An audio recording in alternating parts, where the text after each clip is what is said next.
Hello, it's Denise running away from home, only Arethusa. Today is the 27th of December, 2022. Today is the anniversary of my dad's death 12 years ago. It's also the birthday of my oldest brother, Randy, back in, I want to say 52.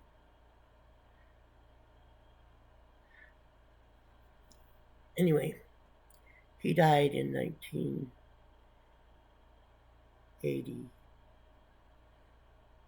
Today is not the day, and I'm not the one.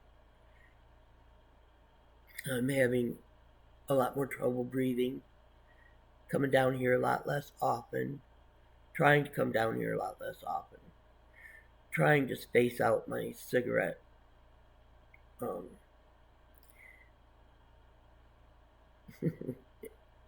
intake, using the clock and things of that nature. It's hard to get up and down the stairs. We had a wonderful Christmas, as far as I know. There was no overt drama. I'm a little worried about Grace. I did not see much of Grace, which was which is always disappointing. I want to see a lot of Grace. I want to see all Grace all the time. I just love that child. Just like I want to see all Cameron, all Caleb, all Corey.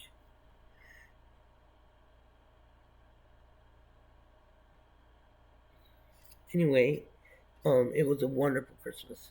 Much different than last year. There was no llama drama. There was no there was no tenseness. There was no stress. Bruce did an excellent job. He did the very best he could do, and it was wonderful. Everyone had a wonderful time, at least per my perception. Um, it did not last very, it did not last a very long time. By 10:30, everybody was gone except Jason's family, and that was because Linda was down here talking with me and told me she loved me. Linda and I have always had a strange, twisted kind of relationship, but it has gotten much better. And then it got worse again. Then it got better, but it never went back to her telling me that she loved me. The 25th of December, 2022, Linda said she loved me. And she said it kind of with a laugh and kind of grudgingly, but she said it. Bruce is out hunting. Not having his truck keeps him home a lot more often than he wants to be, I know. It's hard for him to stay home, and when he does, Bruce, you boys better watch your dad. I mean, he can eat. You might think I'm joking. I am not. He can eat a whole cake and a whole pie all by himself in 24 hours or less. So you got to keep an eye on him. He wants to live forever and he wants to live healthy, and he's not doing it. And trust me, boys, you want him to live healthy as long as he wants to, because he's not the easiest patient to take care of. He gets frustrated and anger locked. Bless his heart. But today, Lisa came, my CNA, and she complimented him on the changes that she's seen, which I have mentioned before. I don't know if you boys have seen him or not. You might have to look. Might not be as apparent to you as it is to us who see him most frequently. Anyway, I'm proud of him. I'm happy for him. I want him to do well. Um,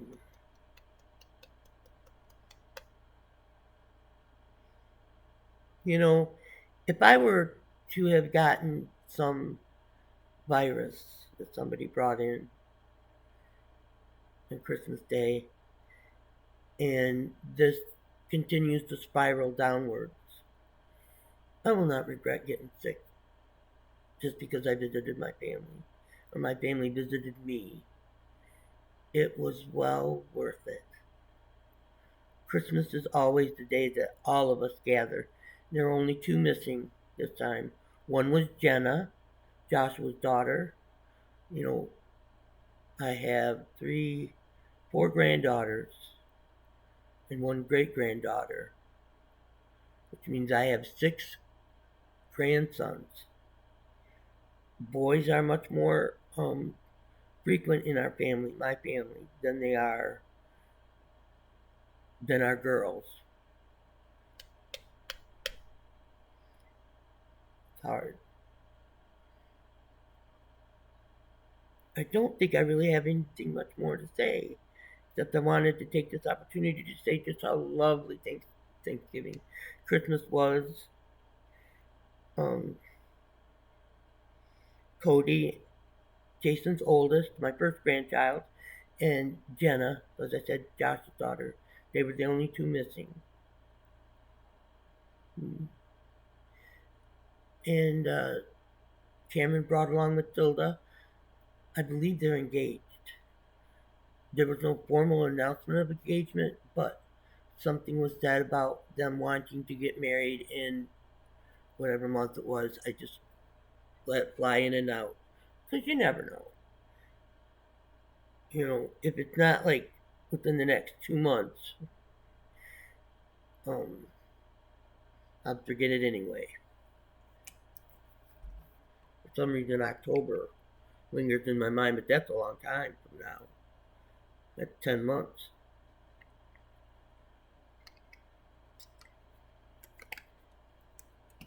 But if a longer engagement means that the marriage lasts, go for it, kids.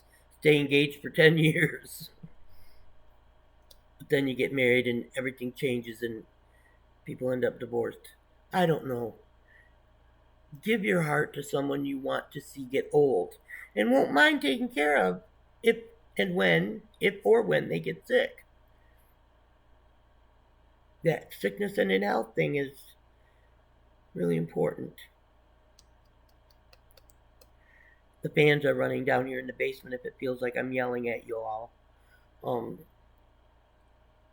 I can't stand the noise from the concentrator, the noise from the fan, the noise from the furnace is why I'm looking over that way. I'm so glad my machine doesn't have any motor sound. It's just oxygen that I hear. And that's a little annoying, but I've gotten used to that. Maybe because I associate the oxygen with life. When I say my machine, I mean my BiPAP machine that I use when I sleep. I think there are many things that are delaying my dying. One of which is the big one is the stairs. Because people who are dying and are put on hospice, there's no longer getting any treatment.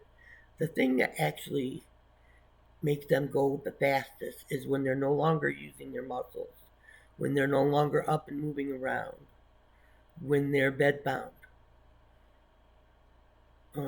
That's when you tend to go. It's the wasting away of the muscles that is the most detrimental in the end of life.